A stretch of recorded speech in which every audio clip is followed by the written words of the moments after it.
Bonsoir tout le monde. Bonsoir Marion. Bonsoir Marion. Oh. Voilà, merci. Vous êtes trop mimi. Bienvenue et grand merci à vous d'être là ce soir pour cette nouvel événement aquarium / balafre. Du coup, moi, je suis juste la personne qui va introduire un petit peu la soirée pour vous parler rapidement de balafre, et je clôturerai aussi la soirée avec l'agenda de balafre toujours. Du coup, balafre aujourd'hui, c'est un petit collectif de 3 personnes, c'est-à-dire Louise, moi-même et Ophélie qui va arriver en cours de route. Nous, on organise du coup sur Lyon des rencontres autour des problématiques féministes, queer et antiracistes. Donc on le fait avec ce genre de soirée en rencontres croisées. On le fait aussi dans le cadre de rencontres littéraires où on invite des autoristes dans des lieux partenaires, et notamment à la librairie Adrienne. La libraire est dans la salle, c'est pour ça.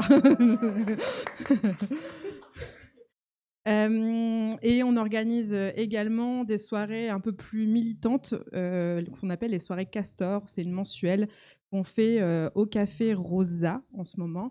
C'est des soirées où là, on invite plutôt des personnes de la société civile, donc des personnes qui militent souvent dans des collectifs. On en a déjà fait sur le faire communauté, sur militer quand on est porteuse de handicap. La prochaine, j'en parlerai à la fin, elle va être sur les femmes sans abri. Voilà. On se monte en association, donc n'hésitez pas à venir à nos événements pour nous soutenir. Et balafre, ah oui, pourquoi on appelait ça balafre? Balafre, c'est pour faire référence aux cicatrices que laissent du coup les systèmes d'oppression comme le patriarcat, le capitalisme sur nos corps et nos esprits. Sur ce, je vous souhaite une très bonne soirée en notre compagnie. Et moi, je vous retrouve à la fin pour vous donner l'agenda qui arrive. Oui. Merci beaucoup Marion, merci tout le monde d'être ici.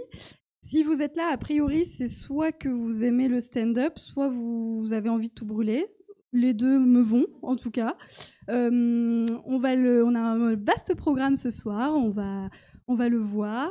On va discuter des violences sexuelles, sexistes et du harcèlement dans le milieu de l'humour, puisque, spoiler alerte, ça existe aussi. C'est pas parce qu'on en parle moins que ça n'existe pas.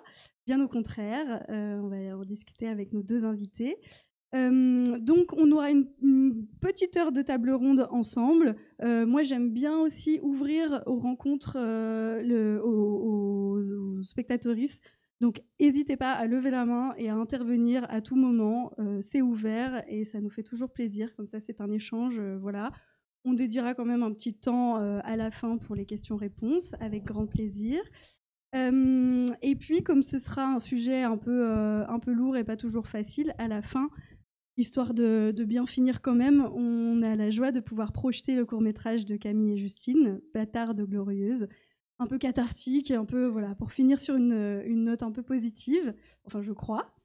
ça dépend comment on le voit, mais on pourra aussi échanger autour de ce court-métrage, du film, vous pourrez poser des questions à Camille. Et puis voilà, je mets quand même un timer parce que j'ai tendance à dépasser. Je mets juste un timer, pas 2 minutes, 1 heure. Et puis quand ça sonne, on arrête tout. On pose les mains et ok. Super. Donc pour cela, j'ai à mes côtés de merveilleuses personnes qui ne sont autres que Camille Géry et Chloé Rouet. On peut les applaudir ce soir. Merci.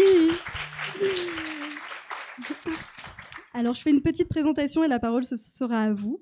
Camille, merci d'être là. Tu es comédienne, humoriste, réalisatrice, podcasteuse, partisane de la médiocrité dans le sens noble du terme, dans le sens moyen du terme. Tu milites pour être bof avant d'être top, même si pour nous, tu es surtout top. Tu es créatrice de contenu féministe et militant, mais aussi fan de séries en tout genre, celles qui ne valorisent pas les masculins de préférence. Hein. Tu binge-watch Koh-Lanta ou la Starac, dont tu partages tes analyses quasi sociologiques en fait sur les réseaux sociaux et à travers des podcasts. Attention, il y en a un qui sort sur la Starac bientôt, il paraît, après le concert là.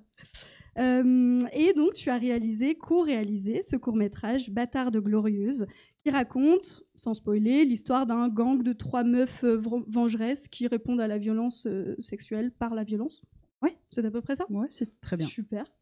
Chloé, tu es comédienne, humoriste et twitcheuse depuis peu, avec ta chaîne Misogynie, où tu dissèques les blagues misogynes avec des invités, pour ensuite proposer des alternatives moins crades, plus fines et donc plus drôles, parce que les féministes peuvent être drôles, spoiler.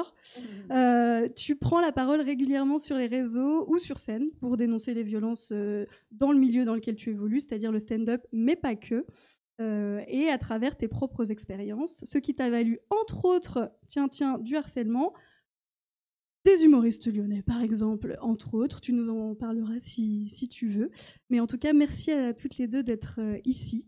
Petit point de contexte, juste le mouvement MeToo Stand-Up, c'est ce dont on va parler ce soir. En France, en fait, il est assez récent. Il est parti l'an dernier, globalement, d'un mouvement d'humoristes et de professionnels du secteur, en réaction donc aux violences sexistes et sexuelles qu'ils et elles subissent. L'un des déclencheurs majeurs, quand même, a été le témoignage et la lanceuse d'alerte Florence Mendes, qui est humoriste et qui, après avoir reçu des centaines de témoignages sur les violences qui avaient lieu dans ce milieu, s'est aperçue qu'un nom revenait particulièrement, Seb Melia, donc, qu'on peut citer. Bouh, Seb Melia. Oui, c'est même pas drôle, mais voilà. Et donc, donc Florence Mendes a décidé de prendre la parole et de dénoncer cette personne, en l'occurrence, à travers le hashtag MeTooStandUp. Aujourd'hui, Seb Melia est accusée par 30 femmes d'agression sexiste, sexuelle ou de harcèlement.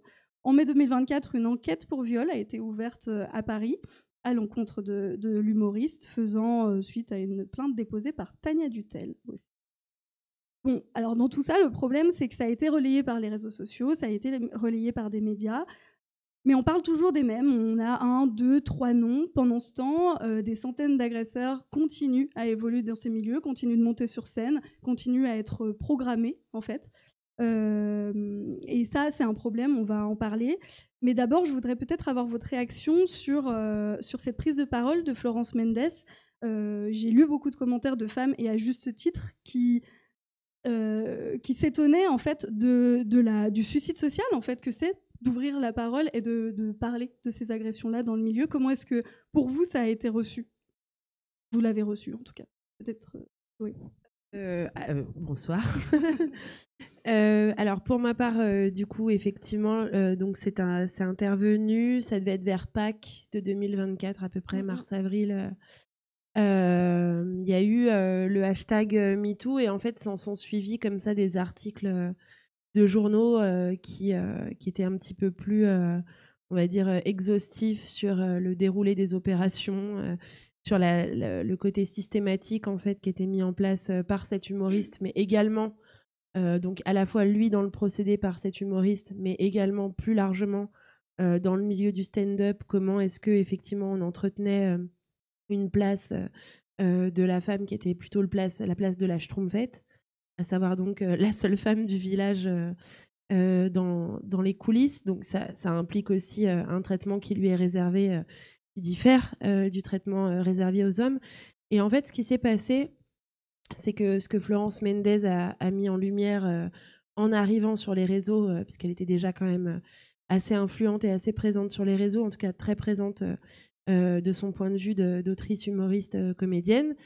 Ce qui s'est passé, en fait, c'est que d'abord, elle s'est pris des menaces. Donc, c'est dans des DM qu'elle a reçus de gens qui lui disaient tu ouvres trop ta gueule, machin.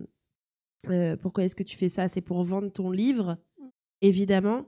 Puisqu'on le sait, dénoncer, ça rapporte grave la moula. Et du coup, en fait, elle a commencé à faire des vidéos, en fait, mais très intimes et qui sont vraiment, en fait, d'une richesse d'informations sur comment est-ce qu'on vit, en fait, du harcèlement. En fait, elle a documenté via des stories ce qu'elle était en train de vivre, comment elle le vivait, puisqu'en plus, elle est atteinte d'autisme. Donc, c'est en plus pour elle une double peine, quoi, puisqu'elle est vue aussi sous le prisme de la femme qui est censée être malade, et elle est aussi du coup hystérique, puisque je vous rappelle que c'est une femme. Et donc ça fait comme ça pas mal de... ce document-là est hyper intéressant puisqu'on la voit en fait essayer de se défendre, faire des fois face à de la sidération et parfois en fait être d'une extrême combativité. Et donc ça, je pense que c'est elle, comment elle l'a vécu. Je peux pas parler à sa place puisque je suis pas Florence et je suis pas non plus un homme. Mais par contre, comment nous est-ce qu'on l'a vécu Et j'ai une amie notamment dans la salle qui est aussi dans le stand-up lyonnais, qui est d'ailleurs une des premières meufs à avoir ouvert des plateaux à Lyon, etc. Bravo. Etc. Bravo. Non, mais enfin, genre, bravo. On peut ça la vient citer, du cœur. elle s'appelle... On peut la citer, elle s'appelle Eve. Allez voir son spectacle. Il se trouve que ce à quoi on a fait face, en fait, c'est qu'à Lyon, effectivement, c'était des choses qu'on savait être déjà existantes. Et pour ma part, en tout cas, je pense être, je dirais pas la seule visée, mais en tout cas, peut-être le patient zéro de cette personne. Effectivement, moi, j'avais reçu des menaces suite. En fait, j'ai commencé à parler du fait qu'il y avait un humoriste qui avait des comportements de pointeur, de forceur, qui invitait des jeunes femmes très très jeunes, si toutefois elles sont pas mineures, à aller le suivre sur Snap, qui est une messagerie plus discrète. Et donc j'ai commencé à en parler. En fait, généralement c'est des femmes du public, donc effectivement on imagine ce que ça donne, un homme qui a un micro, qui est debout face à des femmes assises dans une salle. Qui a le pouvoir? C'est rarement les femmes. Donc il y a déjà en fait cette volonté là, en tout cas de son côté, qui est très classique. C'est des personnes qui ont un minimum de pouvoir, à savoir celui de parler. De mettre en place en fait systématiquement ce schéma-là, c'est quand même à partir du moment où on systématise un schéma, et il me semble que ça fait de toi quelqu'un qui a vraiment un très gros problème, quoi. Donc j'ai commencé en fait à vouloir en parler, à être un peu lanceuse d'alerte auprès de mes proches, et en fait l'information lui est retombée dans l'oreille. Évidemment, j'ai dit que je ne citerai aucun nom. Qu'est-ce qu'il a fait? Il a appelé toutes les femmes. Et du coup, j'ai été rappelée, il m'a dit « Ouais, mais c'est une telle. Non, mais elles sont pas d'accord avec toi. » Bah, pourquoi tu les as appelées? Il m'a menacée. Donc là, j'explique vite fait ce que ça, quelle a été pourquoi en fait, quelle répercussion ça a eu. Il faut déjà que j'explique ça. Je t'en prie, contextualise. Donc là, on est en novembre 2023, bien avant le MeToo, mais en gros, pour vous dire où on en est au moment où Florence Mendès lance le truc. Derrière, en fait, il m'a menacé, il m'a dit « Bah écoute, je sais où tu vis. Et et la formulation est importante, je vais brûler ton appartement avec toi dedans. » C'est pas qualifiable de menace de mort, ce sont juste des menaces. Puisqu'il a dit « Je vais brûler l'appartement ». Il a pas dit qu'il allait me brûler de moi. Il a dit « Avec toi dedans, peut-être ». Donc, moi, vu que je suis qu'un COI et que je suis pas un COD, sachez-le, faites reformuler toujours à vos agresseurs. Vraiment, c'est très important. Pour la suite des événements, c'est très important. Tiens, je vais la garder, celle-là. Je te la note sur un bout.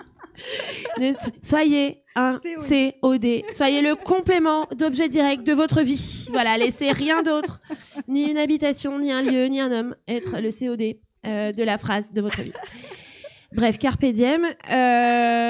Toujours est-il que derrière ça, donc j'ai déposé cette main courante.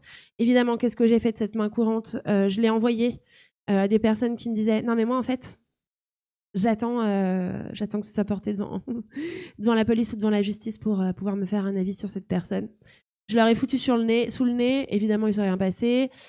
Mais j'ai été très, très soutenue, et curieusement, essentiellement par des femmes. Ou quand c'est des hommes, ils cochent pas toutes les cases de l'homme qui a toutes les raisons d'être sur scène, à savoir c'est très rarement un homme blanc cis hétéro. C'est très bizarre. Et voilà, donc moi j'en suis là en fait au moment où je dépose cette main courante, et donc par la suite en fait comment est-ce que moi je l'ai vécu? En fait, je me suis sentie d'un coup, je me suis dit putain, c'est horrible, mais je me sens écoutée, je me sens entendue, et c'est une main tendue, et c'est très rare. c'est une main tendue qui vient d'une collègue qui a certes beaucoup plus de notoriété que moi, mais qui s'en prend autant dans la gueule que n'importe quelle meuf qui serait pas connue, si ce n'est plus, puisqu'on sait où la chercher, où la trouver. Et ensuite, en fait, moi, ce qui s'est passé, c'est qu'il y a eu un article à la suite de ça. Il y a France Info sur le web qui a fait un article en fait sur les violences sexistes et sexuelles et qui a... C'est bon, je te spoil aucune question. Mais non, continue. Ok, continue. moi je Après, continue. Moi, je on fais a un une heure, all the way, ok. Tu fais je comme suis un tu peu veux, mais TDAH. ça va bientôt sonner là, du coup. Autodiag.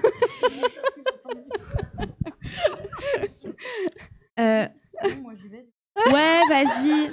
Je la coupe à la prochaine question. Promis. Non, mais... C'était par politesse, je la laisse dérouler, mais ouais. Du coup, toi, Camille, comment... Écoutez, je vois qu'on a envie de m'enlever le micro. Je suis une femme, j'ai l'habitude. Je suis en train de maquiller, je mets du dream. Go on. Ouais, bon, allez, on y va. On t'écoute. Sur France Info, en fait, il y a une journaliste qui s'est associée en fait à Florence Mendes pour faire en fait un travail de fourmi. De récolte de témoignages évidemment anonyme ou avec notre nom. C'était vraiment comme on le souhaitait. Et en fait, elle a vraiment fait... L'appel a duré, mais je sais pas, peut-être 15 jours, 1 mois, ce qui est immense pour ce genre d'article. Et en fait, ce qui s'est produit, c'est que j'ai témoigné dedans. Il y avait beaucoup de témoignages qui étaient anonymes et je sais pas, je pense que le fait d'être entourée de meufs incroyables à Lyon a fait que je me suis dit en fait j'en ai rien à branler, pardon, désolée du terme, mais moi mon nom en fait là c'est là que je vais récupérer mon nom en le donnant quoi. Et donc par la suite en fait mon témoignage a été publié avec mon nom et je me suis repris une deuxième salve de tous les potes du gars qui ont écrit à mes potes en mode faut pas la croire, elle est mytho. Ça t'a pas fait de la pub? Et alors on en parle. Le problème en fait c'est que là j'aimerais te dire ça n'apporte rien. Mais il y a des Russes qui étaient sur l'article qui ont lu mon nom, qui ont fait on est avec toi. Et du coup en fait il y a plein de meufs qui sont venues m'apporter du soutien, donc ça merci les meufs quoi. Et au-delà de ça, en fait, c'est surtout que, tu vois, Florence Mendes, encore une fois, m'a écrit, elle m'a proposé qu'on s'appelle. Et donc, du coup, depuis, en fait, on est un peu en mode comment ça va toi, machin. Elle m'a réécrit quand elle a su, justement, pour cette soirée et tout. Donc, et ça m'a donné l'idée de faire Misogynie aussi. Voilà. Tu vas en parler juste après. Merci beaucoup, Chloé. Waouh. Wow. Dis donc, on peut l'applaudir. Alors ça, c'était pour la province. Chez nous, les ploucs, comment ça a été reçu à la ville, à Paris? À la capitale. Et pourquoi ça a mis autant de temps à émerger, là où les MeToo cinéma, quand c'est des grandes stars, on en parle très vite, très fort. Pourquoi maintenant le stand-up?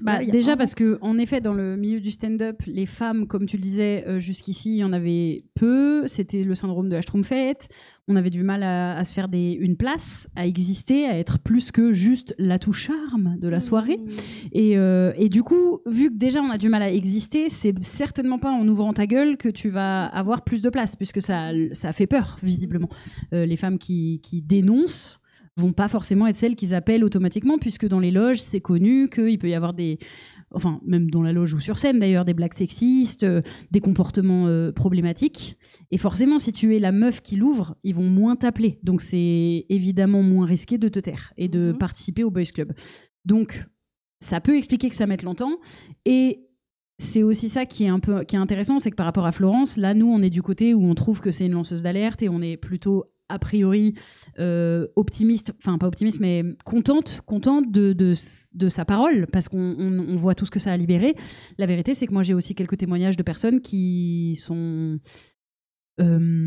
déçues, à qui ça a fait du mal, parce que c'était des femmes qui s'étaient peut-être confiées à elle, et elle a parlé en leur nom. En tout cas, elle a balancé un dossier alors qu'elle n'était pas directement concernée. Et que du coup, il y a des femmes qui se sont senties en mode « Oh putain, ils vont savoir que c'est moi et ça va me mettre dans la merde ». Et ça, c'est un truc que je déplore. Et qu'en plus, c'est pas que je manque d'empathie. Dans la vie, j'ai de l'empathie, mais par exemple, j'arrive pas à comprendre parfois pourquoi les femmes, elles veulent autant se taire. J'ai beau savoir tout ce que ça peut déclencher de parler. Pour moi, c'est tellement évident de dénoncer les choses. de toute façon, je peux pas mettre plus de gens à dos que ce que j'ai déjà, je crois. Donc c'est un peu foutu, mais je me suis pas forcée. C'était un peu ma nature. Donc j'avoue que j'ai beaucoup de mal. J'en ai rencontré encore il y a pas longtemps une humoriste qui m'a vraiment dit, moi, je ne veux pas donner mon nom. Quoi qu'il arrive, je ne donnerai jamais mon nom. En vrai, je sais pas trop pourquoi. Et donc elle m'a dit, Florence, quand elle a parlé, j'ai eu trop peur que ça me retombe dessus. J'ai une autre personne que je connais aussi qui m'a dit que Florence elle-même, elle avait pu avoir des comportements problématiques dans sa vie. En vrai, ça pas de rapport si on y pense, mais du coup, enfin voilà, ça a créé il y a eu aussi beaucoup de choses négatives, et il y a aussi ce questionnement de est-ce qu'elle a bien fait les choses? Peut-être pas, mais est-ce que ça a aidé? Je pense que oui. Est-ce que ça a permis de déclencher tout ce qu'il y a eu derrière? Bien sûr que oui. Moi, je l'ai soutenu tout ce que j'ai pu, mais j'ai aussi entendu et reçu les témoignages de personnes qui ont trouvé à redire, on va dire, là-dessus. Sauf que si elle avait rien dit, il se serait rien passé. Après, la vérité, c'est qu'il se passe rien quand même. Depuis, il se passe rien. Il se passe de toute façon rien, parce qu'en fait, il y a personne, à mon avis, dans cette histoire. Je mets un billet, personne ne souffrira autant que Florence. Ouais. Enfin, si, les victimes, je veux dire, bien sûr, les victimes de Seb Melia, de par ce qu'il leur a fait, mais en termes de vision publique, de cyberharcèlement, de retombées peut-être même judiciaires, je ne sais plus où elle en est, mais elle, à mon avis, lui, il aura son fameux non-lieu ou je ne sais quoi, parce qu'en fait, des plaintes, il n'y en a qu'une. Et ça suffit rarement pour la justice, parce que les autres veulent, encore une fois, pas dire leur nom, pas aller porter plainte. On a vraiment, vraiment du mal, pour 1 million de raisons que je vais apprendre à personne ici, mais on a vraiment du mal à se constituer en équipe, nous les femmes, et à comprendre qu'on peut être forte. C'est très difficile parce que ça déjoue tout ce qu'on nous a appris de toute notre vie. Bref, donc tout ça pour dire que ça a été reçu. Après, moi, je suis pas trop dans le milieu du stand-up. Enfin, je fais mon spectacle à Paris, je connais pas mal de gens, mais je traîne pas trop dans les plateaux, donc je sais pas exactement ce qui s'est dit. Mais je pense que si, je sais qu'il y a des mecs qui ont un peu plus tremblé, on va dire. Ce qui est déjà ça. Alors, il y a plein de choses que tu dis qui sont intéressantes, notamment le fait de ne pas comprendre pourquoi on ne parle pas. Vous êtes quand même dans une réalité où c'est un métier d'homme, où quand elle a justement cette schtroumpfette-là, il faut que tu bosses, il faut que tu joues. Qu'est-ce que c'est que la réalité du métier et qu'est-ce que ça représente d'ouvrir sa gueule et donc de potentiellement se fermer les 3/4 des scènes ouvertes, les 3/4 des scènes à Paris. Je veux dire, des comédie clubs inclusifs safe, il y en avait un, c'était celui de Sur-les-Soignons qui a fermé. Enfin, bon, il y a la nouvelle scène, etc. Tu vas peut-être nous en parler, mais ça représente quand même énormément d'ouvrir sa gueule quand tu commences dans ce milieu-là, qui est un milieu précaire, qui est un milieu entouré d'hommes. Mais en fait, on est beaucoup. On est beaucoup, c'est-à-dire que... Mais de tout temps, en fait. Pour moi, je prends l'exemple, je le prends tout le temps, parce qu'il me fait rire. Quand on était en... je sais pas, en 3e G, là, et qu'on se disait, le prof, il nous mettait un DM, un truc infaisable, en timing et tout, et qu'on se disait, ok, personne le fait, ok, comme ça, il pourra, t'avais les 3/4 qui le faisaient, et t'étais peut-être la seule personne à te retrouver à pas le faire, et tu te faisais, et en fait, on vit avec cette idée qu'on va être la seule à parler, et pourtant, on a plein d'exemples aujourd'hui, quasiment à chaque fois qu'une femme call out un homme sur les réseaux, je pense à Moi la Squale ou à Norman, il y a plein d'autres témoignages qui débarquent derrière. On n'est quasiment jamais la seule. Surtout quand c'est des mecs connus qui ont accès, comme tu disais, à des groupies, à des femmes dans le public, plus jeunes, etc. Mais on n'arrive pas à se dire... Déjà, on ne veut pas se dire victime. Ça, c'est un vrai travail à faire. Les femmes ne veulent pas se dire victimes. Les femmes ne veulent pas... Pardon, je dis les femmes. Il y a évidemment quelques hommes qui sont victimes, mais vous conviendrez que dans la majorité des cas, là, on va être plutôt sur quelque chose, un rapport hétéro avec des femmes victimes. Qu'est-ce que je disais ? Oui, on veut pas être des victimes et on veut pas être la victime du gars. C'est-à-dire, on veut pas être connu parce que Tania Dutel, maintenant, elle souffre visiblement, enfin, de ce que j'ai entendu comme écho, elle souffre de ça. Maintenant, elle est en train d'être la victime de ce gars et la seule qui a porté plainte parce qu'elle a rendu sa plainte publique. Hein. D'ailleurs, on balance pas un dos, elle l'a vraiment posté sur Insta. Ce que j'ai trouvé incroyable. Et en fait, ce que je déplore, pour prendre cet exemple-là, pour rester dans ce cas précis, parce qu'au moins il vous parle peut-être, aucune autre femme, parmi les plus de 30 personnes qui avaient témoigné, aucune autre femme n'est allée porter plainte. Donc Tania, elle s'est retrouvée toute seule. Et en fait, on continue à montrer on continue à les laisser gagner parce qu'en fait, on se tait, parce qu'on a l'impression qu'on a trop de répercussions. Moi, il y a un moment, j'ai vraiment envie de dire, mais je peux pas changer le monde, hein, j'ai que mes petits bras, tu vois, mais j'ai vraiment envie de dire, vraiment, on est plus nombreuses. non seulement nous, les femmes, maintenant, on est beaucoup dans le milieu du stand-up, il y a aussi plein de mecs qui sont chauds d'être de notre côté. Alors. Il y en a vraiment, il y a vraiment plein de gens qui n'ont plus envie de travailler avec les agresseurs. Il y en a plein qui ont encore envie, bien évidemment, hein, et qui s'en foutent. Mais je pense qu'on est beaucoup, et je pense qu'on a plus de pouvoir que ce qu'on veut bien nous laisser penser. Et qu'ils vont faire quoi? Ils vont virer toutes les femmes. On est en 2025. Donc en 2025, même s'il y a un backlash, blablabla, si vraiment on se met à dire, en fait, allez tous niquer vos races, si vous le faites jouer, on vient plus mettre un orteil chez vous. Mais moi, je pense qu'il peut se passer un truc. Juste, on n'arrive pas à se constituer en équipe. On n'y arrive pas. Chloé, tu veux réagir? Oui. Je t'en prie. Alors, j'aime pas beaucoup parler. T'as pas 20 minutes. Non, je crois que c'est... Et là, en ce moment, on a le cas de figure à Lyon qui arrive. Je crois qu'en fait, ça nous montre aussi l'exemple de nécessité de la convergence des luttes et du fait qu'en fait, aucune lutte ne vaut mieux qu'une autre, mais qu'ensemble, on peut se soutenir. À Lyon, là, on a eu le cas. Exemple. Désolée, ça. Il y a un groupe, en fait, Instagram qui s'est monté, qui s'appelle Pas de meufs drôles. Ouais, c'est très bien, tu vois. Ils reprennent, en fait, ils vont diguer, chiner sur Instagram et récupérer, en fait, tous les plateaux, les line-up de plateaux, à savoir toutes les personnes programmées sur le plateau, et à chaque fois que c'est que des hommes. Et il y en a, spoiler alert, il y en a beaucoup, tous les jours. Ce qui s'est passé, c'est qu'il y a un gars qui fait du stand-up à Lyon, qui se dit un peu genre le chef des stand-uppers lyonnais, c'est un peu un gourou, etc. Enfin, en tout cas, qui a vraiment ce truc-là. Ah bon? Ouais. Ah. Et un petit gourou. Hein. Voilà, décidément, les prénoms qui finissent en man. C'est pas réel. Hein, il a en gros fait des stories dans lesquelles il explique que oui, ok, y a des plateaux inclusifs à Lyon. Et là, il avait raison. Il dit oui, ok, nous, en fait, on a programmé très peu de meufs. Ouais, et alors, vous allez faire quoi? Ok. Et derrière, par contre, il dit quelque chose qui est vrai, en fait. Et c'est ça qui est terrible. C'est ça, c'est qu'on peut pas détester une personne pour... Enfin, on peut... En fait, quand il y a un fond de vérité, il faut questionner son militantisme et il faut surtout questionner, en fait, ce qu'on met en place. Parce qu'il a dit, ok, mais sur tous les plateaux inclusifs que vous avez, il y a que des blancs. Vrai. Et là, ça pose la question, depuis le départ d'un truc qu'on aurait pu faire, à savoir faire converger les luttes. Puisque, effectivement, en fait, là, du coup, le mec a mis dos à dos le féminisme et le wokisme contre les luttes antiracistes. Mais en fait, non. Ce qui serait trop intéressant, ce serait justement de faire des plateaux, en fait, et des tables rondes dans lesquelles on réfléchit à, OK, quelles sont les personnes opprimées qui souhaitent s'exprimer dans le cadre du stand-up? OK, qu'est-ce qu'on peut faire ensemble et comment on peut le faire ensemble? Au lieu de se mettre dos à dos les uns. Moi, je crois que la solution, en fait, elle est là. Et elle est aussi, évidemment, dans l'éducation et dans le fait d'apprendre le stand-up à des meufs. Il faut des modèles. Et à Lyon, en fait, à Paris, effectivement, il y en a plein. Mais à Lyon, des meufs, il y a encore une petite pénurie. Et en fait, une fois qu'elles sont bloquées au stade de l'open mic, à savoir au stade du moment où elles sont juste des débutantes, elles plafonnent, en fait. Elles peuvent pas aller au-delà parce qu'il y a que des hommes, en fait, qui jouent. Et c'est des femmes qui, bien souvent, sont des meufs racisées, sont des meufs qui expérimentent différentes oppressions à la fois.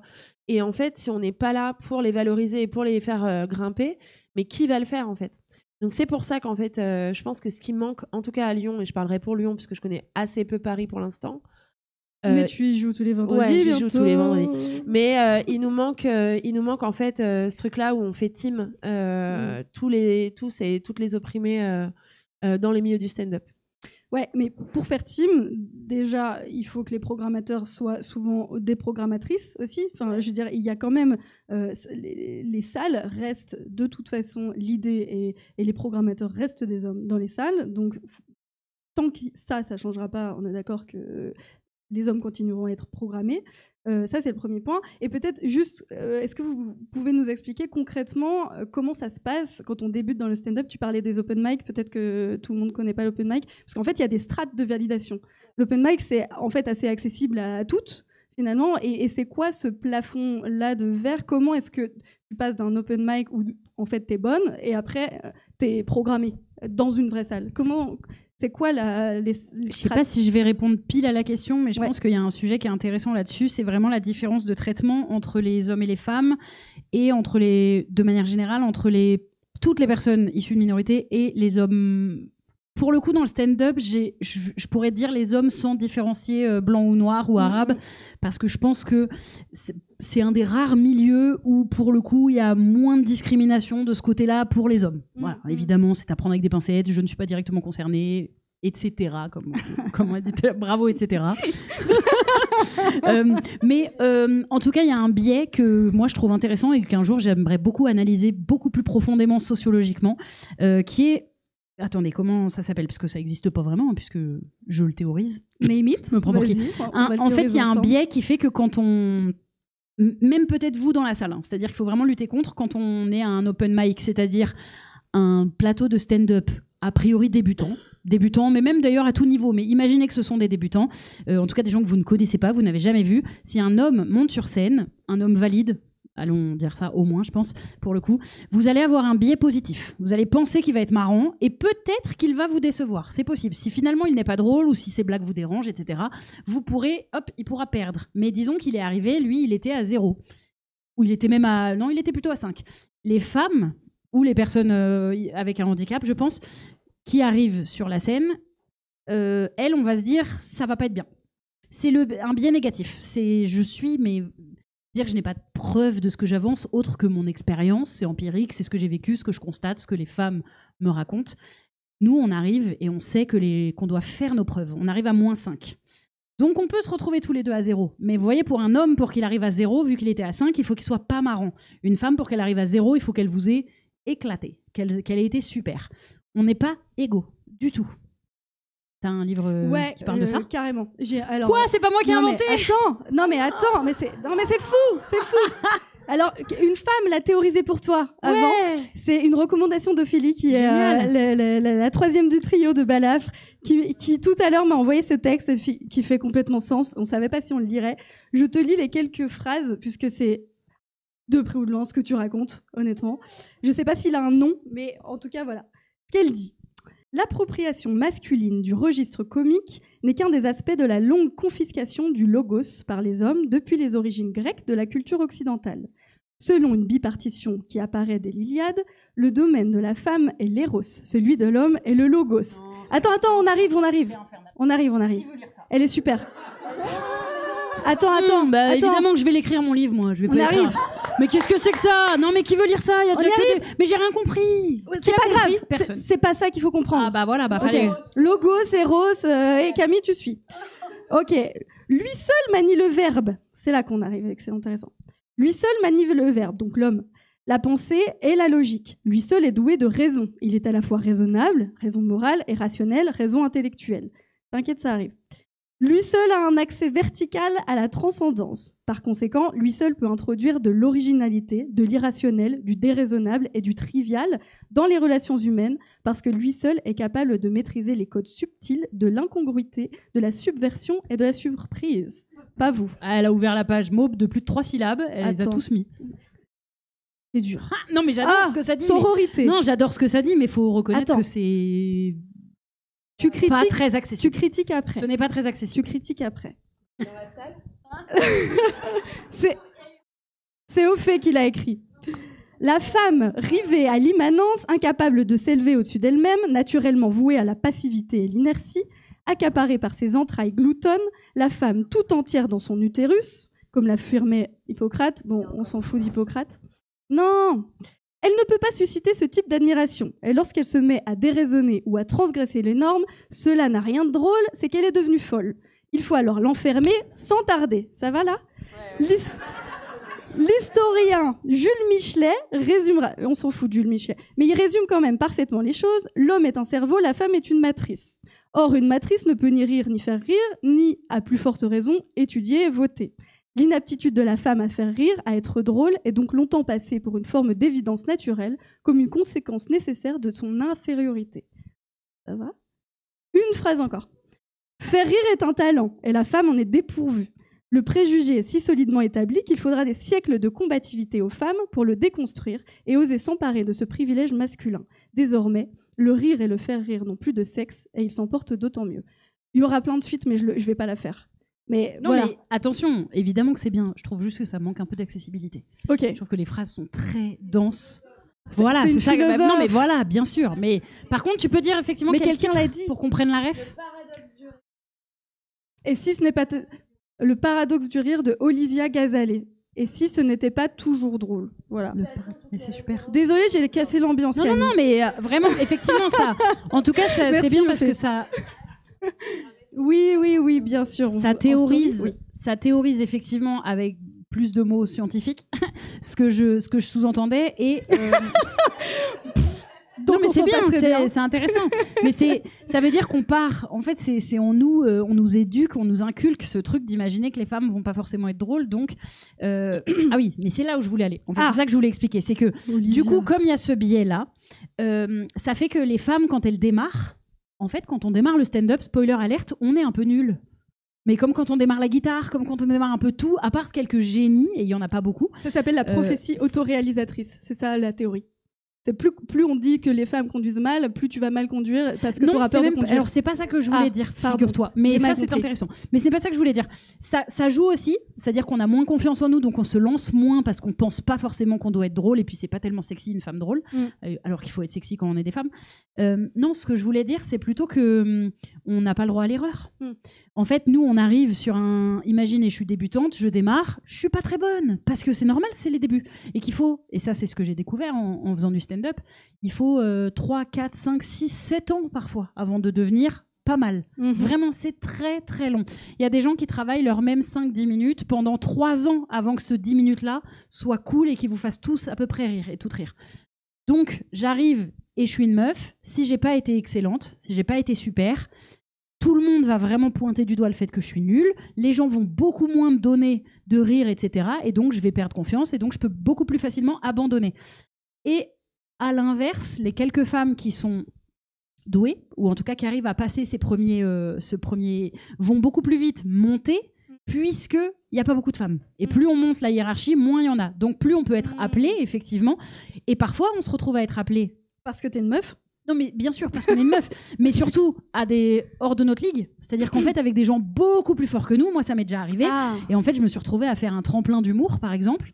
Moi, j'avais 1 an et demi de stand-up dans les pattes. Et je suis passée avec Merwan Benlazar, qui avait 15 ans de stand-up. Et on a fait le même, on a été présenté comme le tremplin des jeunes humoristes. Je me suis ramassée totale, je me suis plantée. Lui, il a retourné la salle de bonheur. Je me suis dit, il a 15 ans de métier, en fait. On n'est pas du tout... Et les gens nous ont jugés à la même hauteur. Je m'en fous, c'était des vieux blancs riches à Saint-Gervais-les-Bains, tu vois. Mais quand même, dans l'idée, je l'ai très mal vécu. Enfin, il y avait ce truc de... Bon, bref. C'est pour dire qu'on a des problèmes à plein de paliers et en plus, après, on subit aussi la méchanceté des mecs qui disent oui, mais vous, de toute façon, dès que vous avez un tout petit niveau, c'est bon, vous êtes appelés partout, vous pouvez faire les difficiles, nous, on galère, on est beaucoup plus, on galère. Oui, c'est la même dans la musique. Mais pour quelle raison ? Il y a une grande main levée là-bas. Ève.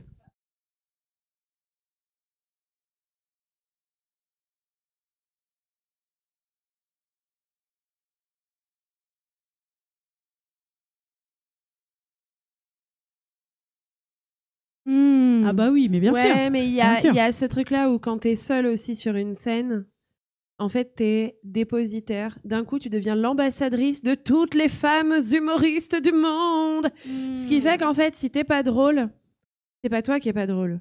Ce sont les femmes. Et ça, c'est un truc qui, là, nous fait rire et tout. Mais en fait, vraiment, on est combien à l'avoir expérimenté. Si vous voulez juste un aperçu édifiant sur le stand-up, elles sont encore disponibles. Vous pouvez aller regarder sur Internet les premières saisons du Jamel Comedy Club. Vous allez voir Blanche Gardin et Amel Chabi. Blanche Gardin étant la blanche du groupe et Amel Chabi étant l'atout charme. Et en fait, si vous regardez et si vous écoutez, vous allez voir en fait que ça rit moins. Ça rit moins sur Blanche Gardin, ça rit moins sur Amel Chabi. Et en fait, à cette époque-là, moi, je me rappelle, je regardais, j'étais jeune, mais je me disais, putain, mais les meufs sont pas drôles. Et moi, en tant que femme, hein, donc j'avais devant moi des meufs qui pouvaient me servir de modèle, et j'étais là en train de me dire, non, mais en fait, mais fermez-leur la porte, en fait. Et même moi, je me le disais. Donc c'est pour ça en fait qu'il est nécessaire d'avoir une multiplicité de gens. Et je pense que c'est pour ça. Tu vois, tu posais la question du plafond de verre, mais je pense qu'en fait c'est là. T'as vu le nombre de limites qu'on a citées au fait que des femmes puissent construire quelque chose. Les hommes, en fait, si on les arrête pas, ces gens-là, ils ont accès à de plus en... Enfin, je dis pas arrêtons les hommes. Hein. Arrêtons-les. C'est pas ça. Enfermez. Mais en fait, eux, ils sont moins stoppés nettement dans leur progression par quelque chose de systémique. Donc, en fait, ce qui va les stopper, eux, c'est éventuellement l'arrêt d'une carrière ou le fait de reprendre des études, d'en commencer, de changer de boulot, de changer de ville. Une femme, en fait, elle va être stoppée parce qu'on la trouve pas drôle. Donc, eux, en fait, ils ont tout le loisir. Une fois, en plus. Une fois. Ça se joue à une fois. Ça se joue à une fois. Et avec les oppressions qu'elles reçoivent par la même occasion et qu'elles silencient la plupart du temps et qui sont autant d'autres raisons pour lesquelles elles peuvent arrêter le stand-up. Donc les mecs, en fait, ont pléthore de plateaux qui les contactent pour jouer. Les meufs, suite à un plateau qui foire, peuvent se faire évincer. Et en fait, les mecs progressent. Et les meufs sont cantonnées à faire des plateaux entre meufs, qui sont des plateaux sur lesquels on progresse, mais spoiler, sur lesquels forcément, en fait, on va moins vite que sur des plateaux un peu plus officiels. Et c'est comme ça que ça marche. Avec en plus ce truc-là où moi, en fait, j'ai l'âge de la programmatrice, si c'est une programmatrice. Elle a le même âge que moi, elle a la même rêve que moi sur Amel Chabi et Blanche Gardin qui sont pas drôles. Elle a vu une meuf un jour se vautrer.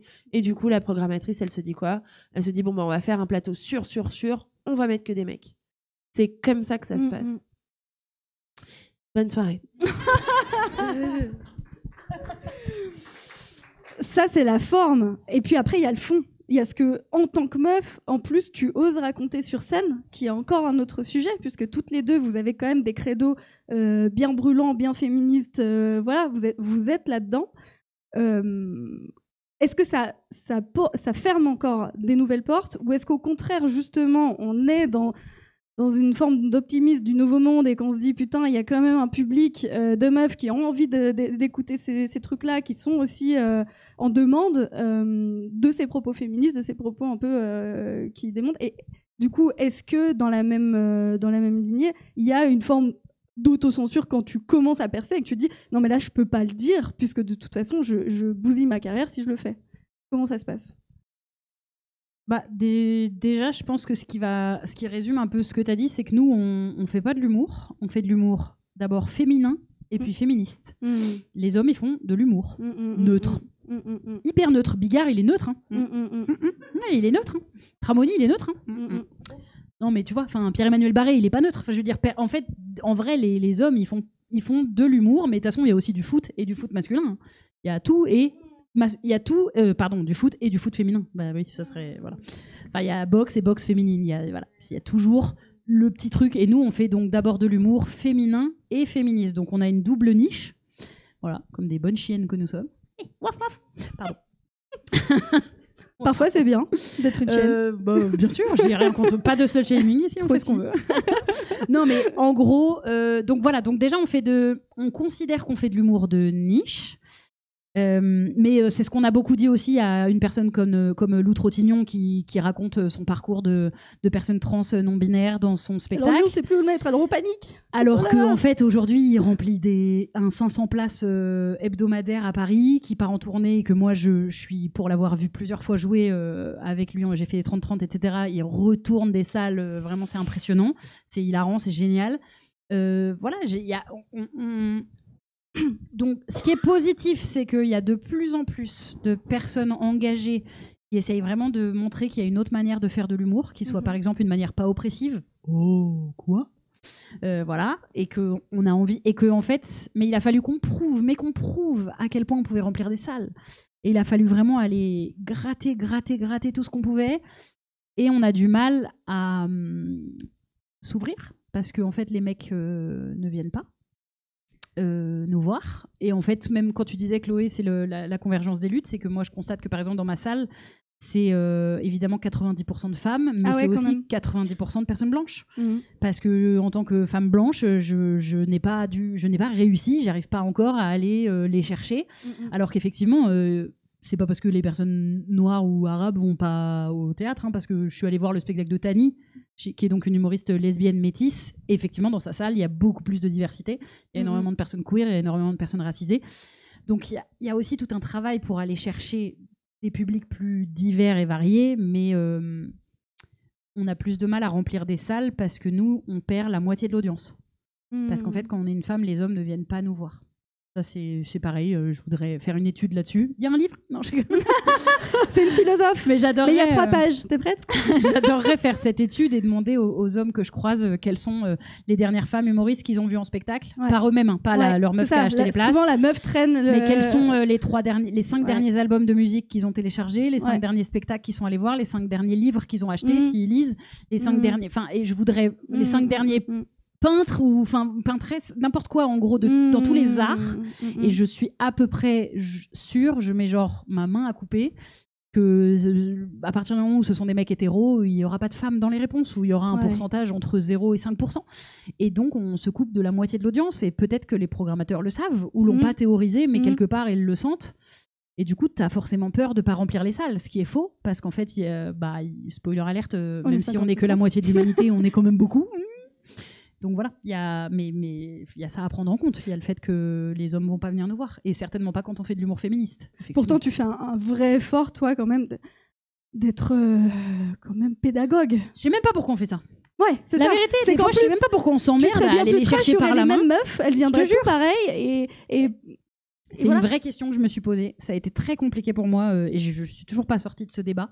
C'est est-ce que je fais un spectacle radical comme ça, effectivement, quitte à avoir des féministes radicales et en colère dans ma salle, autant qu'on se fasse plaisir, tu vois, en mode Scum Manifesto, enfin vraiment, ou est-ce que je fais de la pédagogie et de l'éducation et j'espère qu'il y ait d'autres gens qui viennent, et dans ce cas je suis obligée d'être moins radicale. Donc quelque part les féministes radicales et en colère qui viennent, elles doivent se dire j'ai rien appris. Bon, j'espère qu'elles se sont quand même marrées et que ça fait quand même plaisir, mais vrai sujet. Mais tu vois, ou alors est-ce que je veux participer à l'amélioration du monde d'une certaine manière en ouvrant mon propos, parce que si je suis radicale et en colère, je peux être sûre que Jean-Mi, qui voulait accompagner Nadine, sa femme, à Mulhouse, au bout de 2 phrases, il va être sur son portable ou il va s'en aller, tu vois.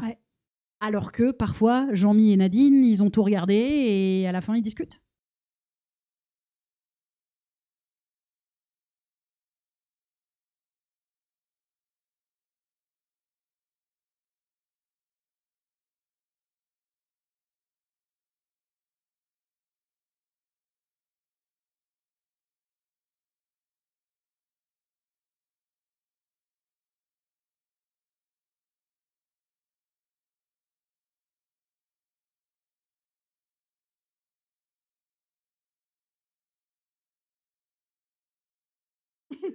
T'étais au lance-flamme ou t'étais comment? Ils ont eu peur, c'est tout.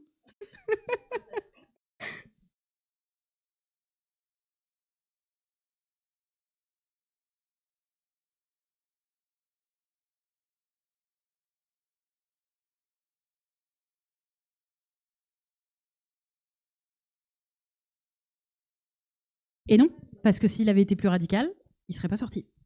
Et il aurait pas été vu et il serait pas été produit par Mattel, et donc il y aurait pas eu Margot Robbie.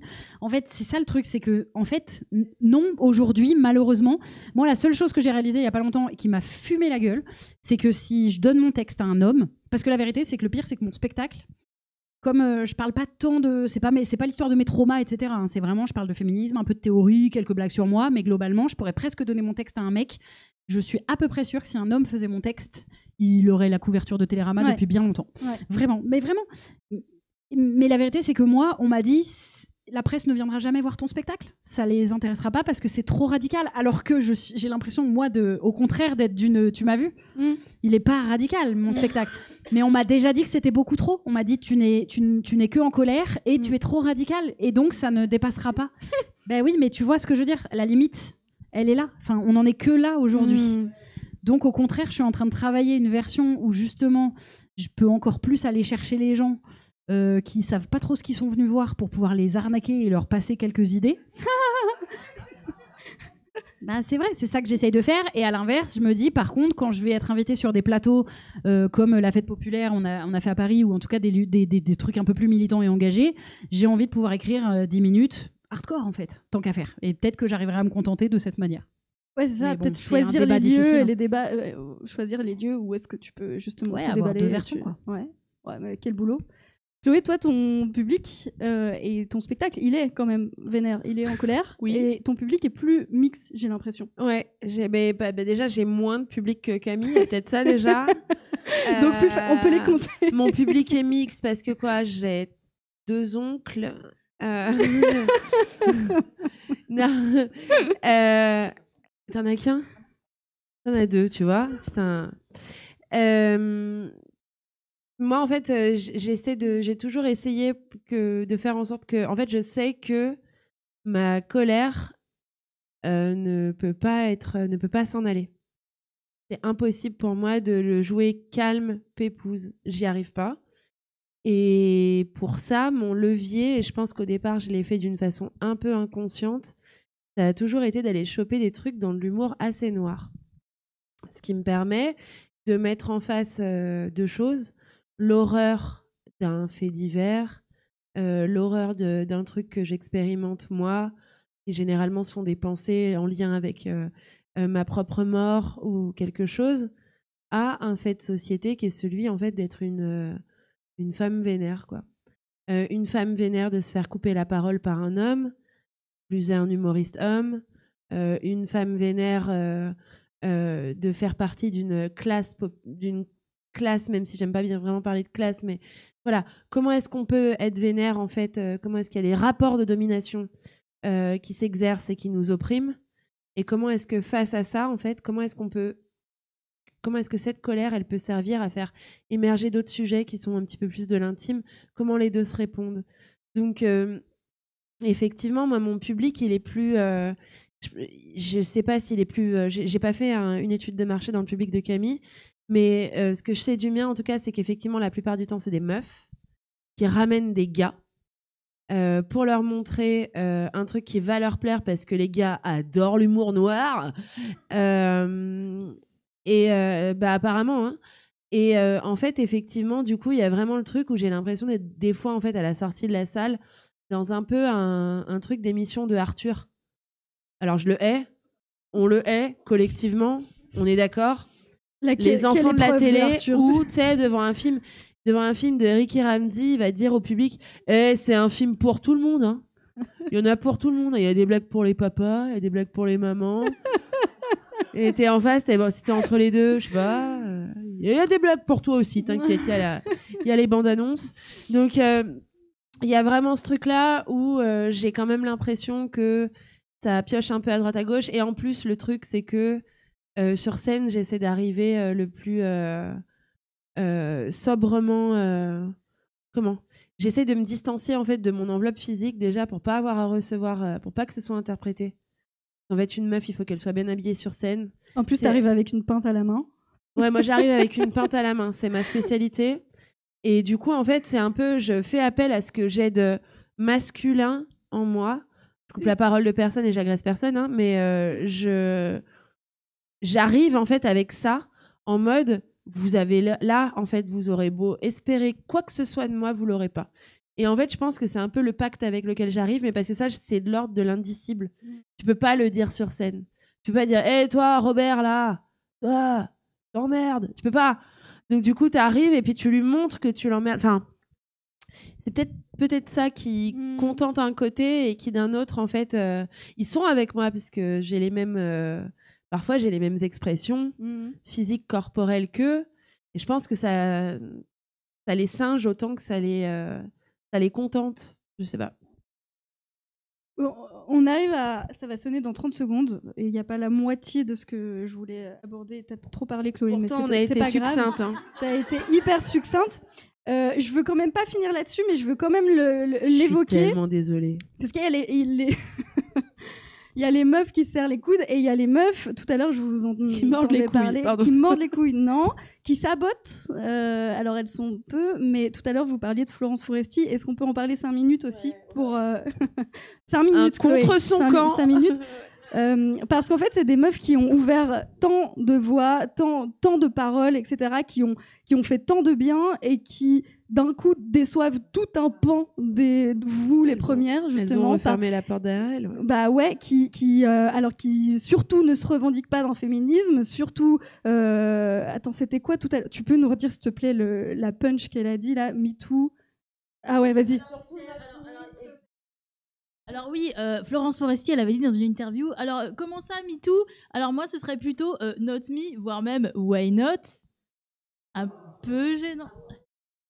Voilà.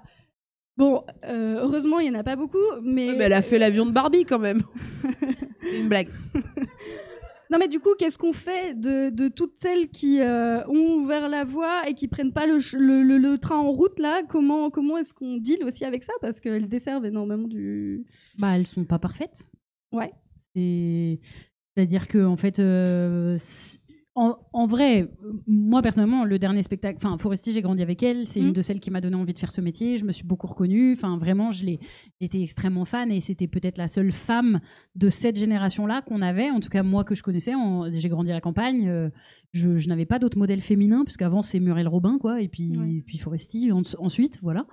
Et effectivement, son dernier spectacle, je passe à côté parce que je sens qu'elle tape sur les néo-féministes, qu'elle elle est capable, dans un même spectacle, de dire que les néo-féministes, tout ce qui les intéresse, c'est de parler de leurs règles et de leur clitoris, et que 15 minutes après, elle fait un sketch entier sur la vulve, qui est hilarant, soit dit en passant. Ouais, et donc, je me dis, mais ma grande... T'es dedans? T'es avec toi? Ma grande... Gratte-toi les couilles en faisant ça. Bon, bref, vous avez compris. Voilà, je me dis, voilà, en fait, elle a pas réfléchi, elle a pas passé de temps à réfléchir là-dessus. Mais comme on en parlait un petit peu avant en off, est-ce que je lui en veux? Oui, ça me déçoit de fou et j'ai plus envie du coup de suivre la suite de ce qu'elle va faire parce que j'ai plus envie d'être déçue. Mais en même temps, elle est très imparfaite et en vrai, sans vouloir me faire l'avocate du diable, qui sait si dans 20 ans, moi-même, je vais pas être complètement déconnectée. Ouais. Surtout si, entre-temps, je deviens la femme humoriste la plus connue de France. On te le souhaite. Que je deviens millionnaire et que je m'habille en Yves Saint Laurent tous les jours. En fait, à un moment, peut-être selon mon entourage, il y a plein de raisons. C'est pas tellement pour lui chercher des excuses, mais d'une certaine manière, il y a plein de raisons qui ont peut-être fait qu'elle s'est déconnectée. Oui, parce qu'aujourd'hui, elle fait pas... Pardon. Non, mais je t'ai coupé. On est des mecs. J'ai dit ma grande. Tout à l'heure, ouais. Non, mais en fait, effectivement, Florence Foresti, ce qu'il faut aussi voir, c'est qu'effectivement, elle est arrivée dans l'humour en tant que femme et qu'aujourd'hui, en fait, il y a un autre rapport de domination qui s'exerce. Aujourd'hui, Florence Foresti domine culturellement les gens qu'elle côtoie. Donc, en fait, elle est sur scène, elle n'a que l'apparence d'une femme qui jadis a été dominée. Et aujourd'hui, en fait, c'est elle la dominante. Donc, faire du stand-up quand déjà tu fais... Le stand-up, c'est censé être commenter la réalité et l'expérience que tu as de la vie. Déjà, tu montes et puis tu fais « Je sais pas si vous avez remarqué, mais dans le métro... » Mais Florence, ça fait 30 ans que tu le prends plus. Tu sais, le prix du métro, c'était à 10 balles le ticket, c'était 10 francs, quoi.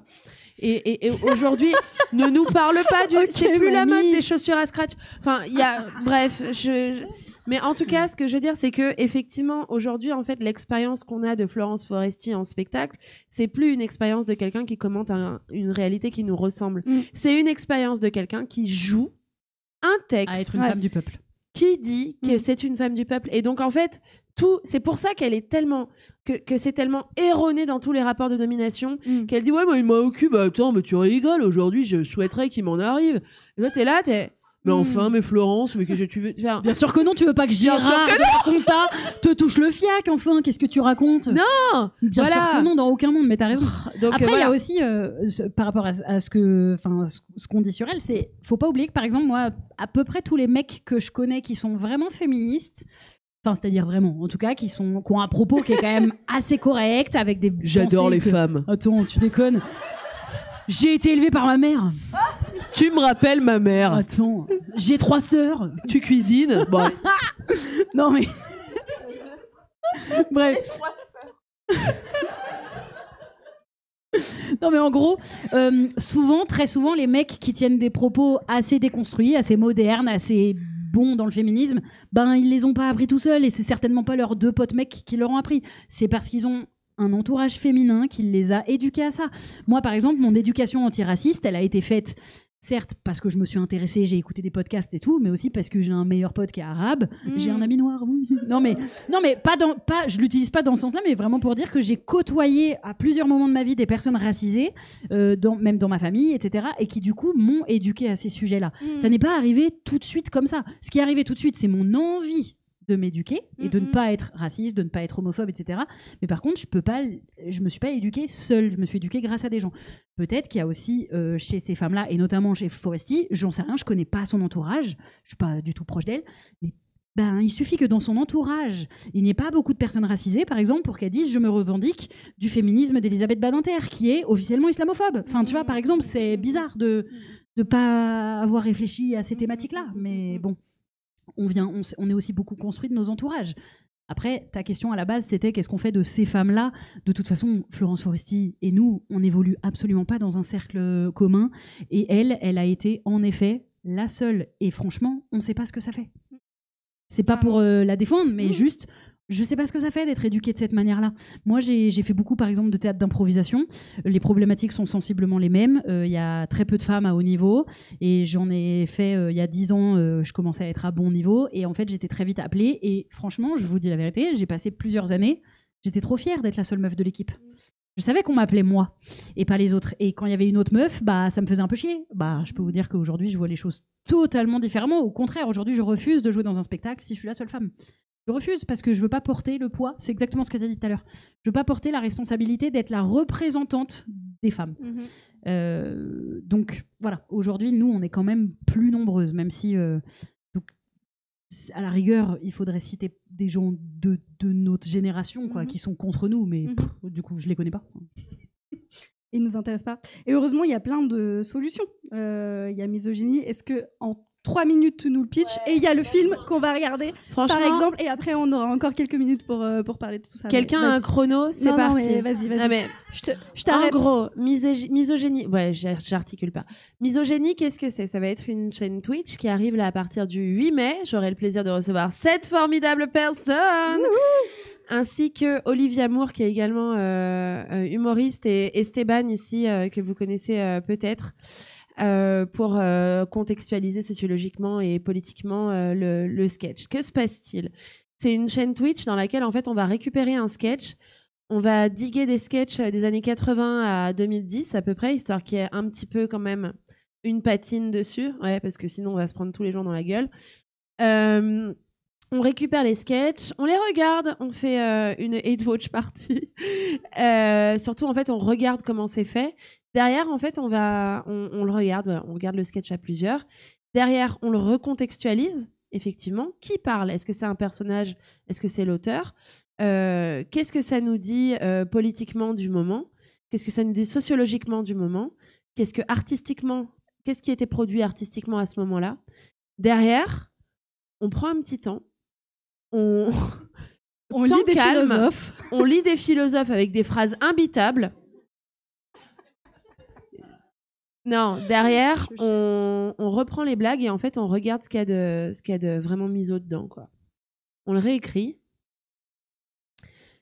Et alors, c'est là que ça arrive, c'est qu'après, on le refait jouer par l'IA vocale de Jean-Marie Bigard. On signe, qui signe ? Des productrices dans la salle ? Et Merci, c'est tout, que c'est parfait. Non, mais attends, il y a juste un truc, c'est qu'à chaque fois, on invitera quand même un homme qui sera notre schtroumpf de la soirée et qui nous servira à nous dire que voilà, on n'est pas en non-mixité choisie. Ce que je trouve être horrible pour les hommes qui, je le rappelle, ne sont pas tous. Si, bien sûr que si, tous. Mais en tout cas, voilà, il faut pour nous, c'est important qu'il y ait un gars qui parle moins que nous. Et si jamais il y a un verre d'eau à servir, tu vois, je sais pas. Bref, il sera là. Et sur la première, ce sera Pierre Lapin. Voilà, si vous le connaissez.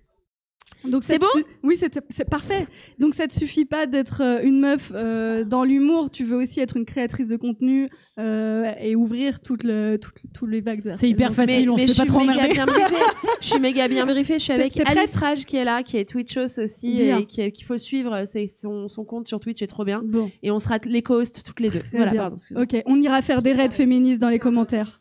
Merci. Est-ce qu'on regarde le court-métrage et après on ouvre encore à... Merci beaucoup. Allons-y, c'est parti. Allez, on dégage.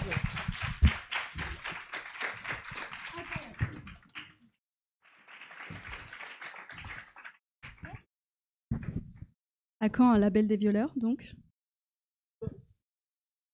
Bah, s'il te plaît, quoi. Allons. Me laisse pas. Tu l'avais déjà vu? Elle m'a demandé, il y a du sang? Et non. Bah voilà, merci beaucoup pour ça. Merci à vous Un d'avoir nouveau regardé. médium, du coup, artistique. Est-ce que d'où naît l'idée? Est-ce qu'il y en aura d'autres, s'il te plaît? Alors, un nouveau médium, oui et non, parce que moi, à la base, j'ai une formation de comédienne. C'est ce que je... Et Justine aussi, avec qui on a fait des vidéos sur Insta et tout, et on est devenus féministes. Mais à là, la t'es à la base- réal aussi. Ouais, c'est la première fois qu'on passe à la réal. Là, on a fait réal, écriture, jeu, production. C'était trop, mais c'est bien. De toute façon, c'est la manière de se faire notre travail, quoi, enfin de travailler. Donc c'est pas tellement un nouveau médium parce qu'on avait déjà fait de la fiction et que c'est un truc qu'on veut faire de toute façon.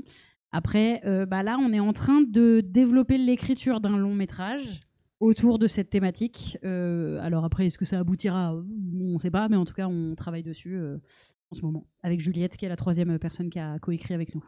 C'était important qu'il soit empreint d'humour quand même, avec cette touche.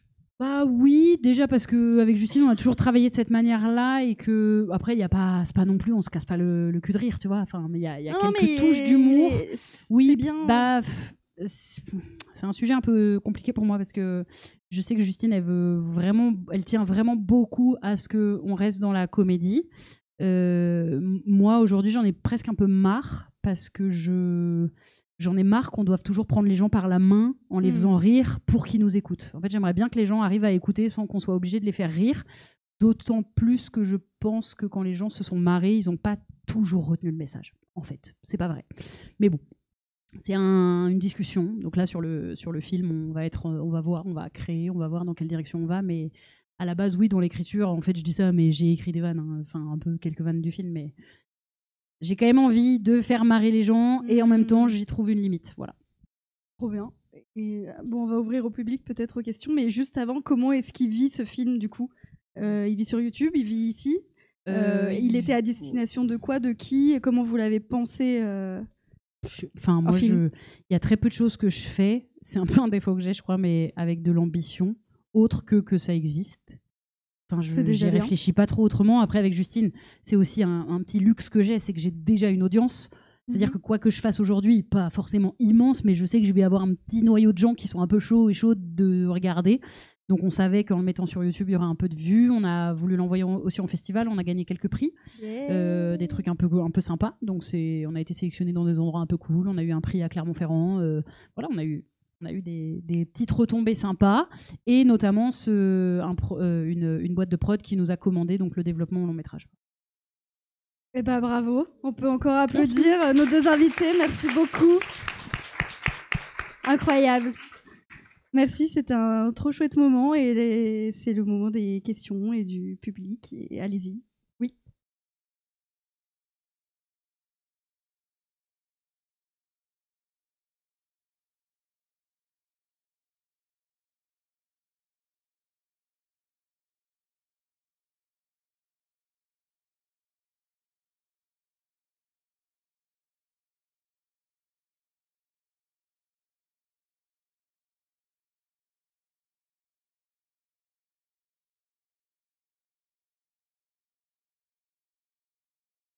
Arrêtez de le faire sur les vaches, faites-le sur les violeurs.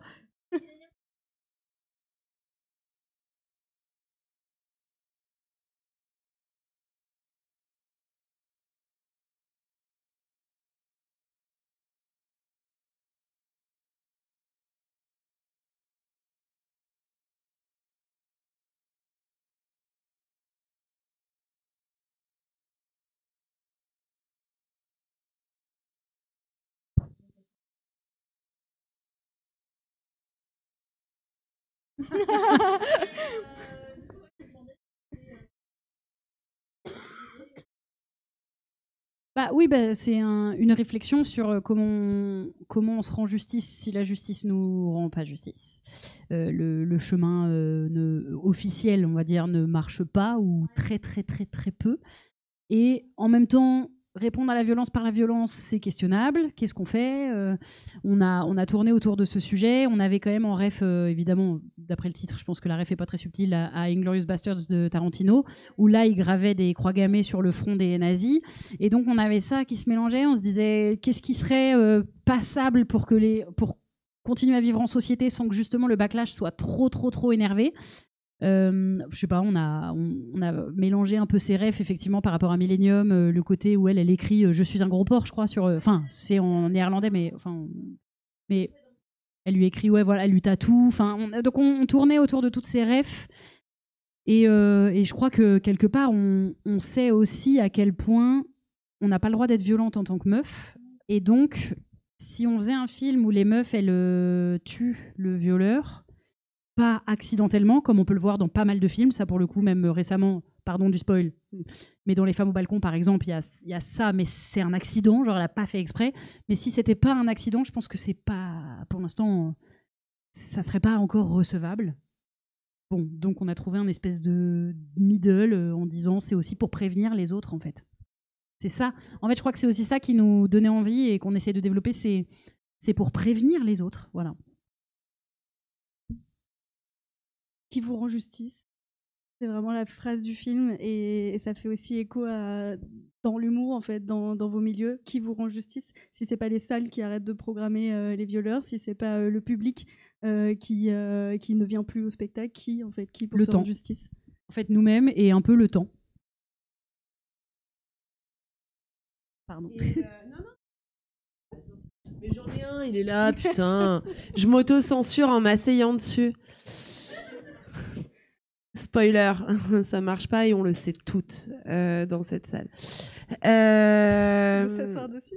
S'asseoir sur un micro. Anyway, bon. Ça dépend lequel tu as. Bon.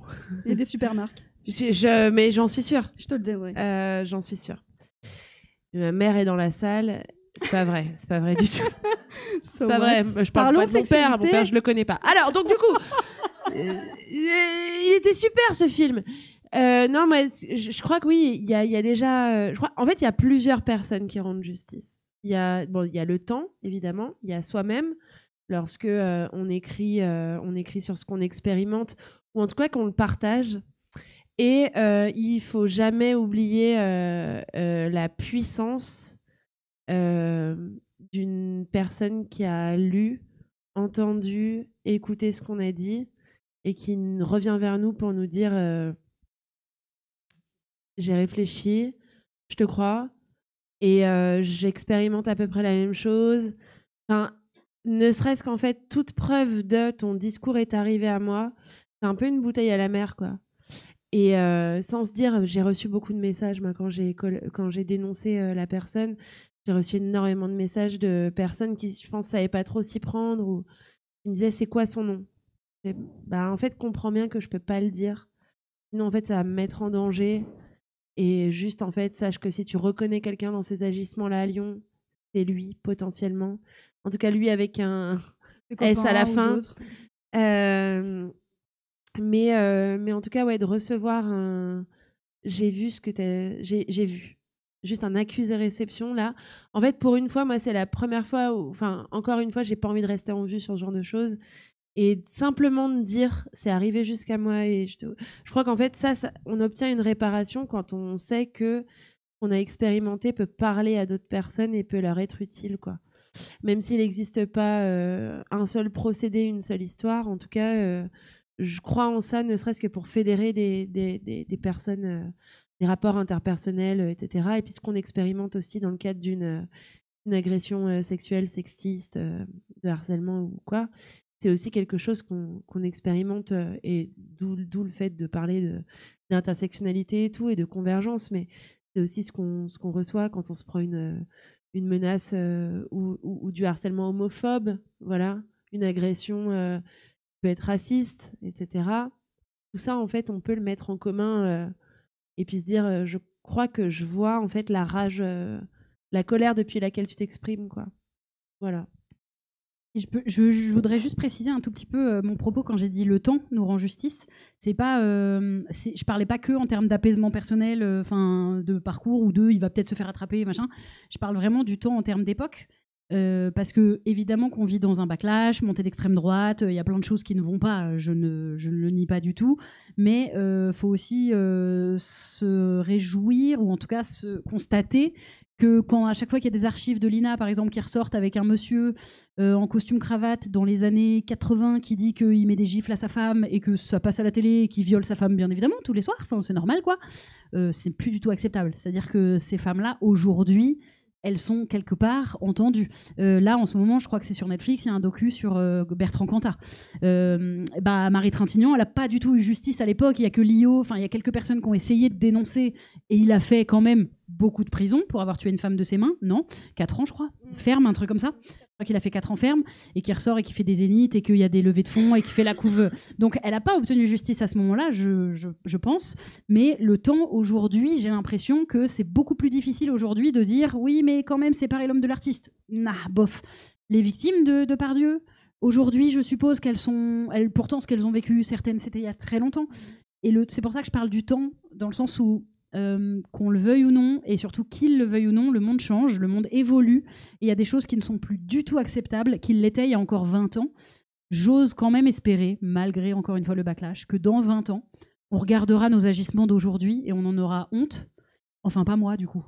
Peut-être sur d'autres choses, je suis pas parfaite et je vais encore évoluer sur plein de trucs et je me dirais « Oh, j'avais abusé ».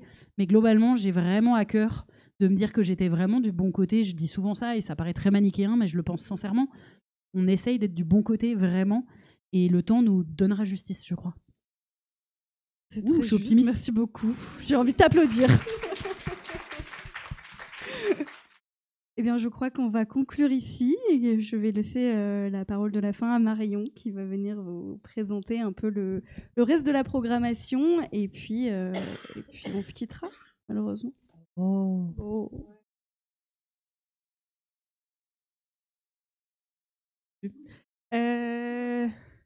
On voit ça après. Oh là là.